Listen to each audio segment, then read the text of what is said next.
Paul McCartney says he hadn't planned to release an album in 2020, which marks 50 years since his first solo album dropped. But the coronavirus pandemic changed that. While in lockdown in the UK, he was able to polish unfinished songs and piece together a few new ones. The result is an all-new album, McCartney III, which hits stores December 11th. The self-produced McCartney III follows in the footsteps of 1970s McCartney and 1980s McCartney II.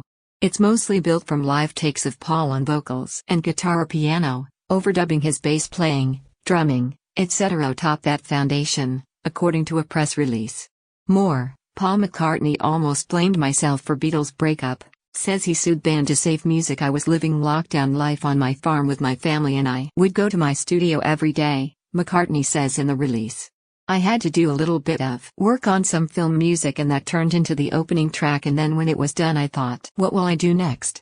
I had some stuff I'd worked on over the years, but sometimes time would run out and it would be left half finished, so I started thinking about what I had. Each day I'd start recording with the instrument I wrote the song on and then gradually layer it all up. It was a lot of fun. It was about making music for yourself rather than making music that has to do a job. So, I just did stuff I fancy doing. I had no idea this would end up as an album.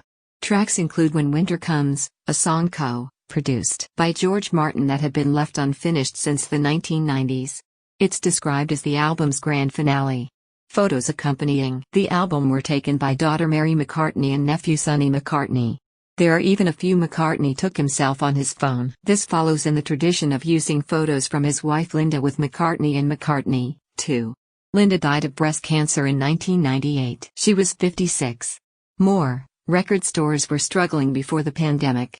Here's how they're staying afloat as a nod to independent record stores, which have been struggling during the pandemic. A limited run of 4,000 white vinyl EPs will go exclusively to small shops across the nation. Follow Gary Dingus on Twitter @Dinges.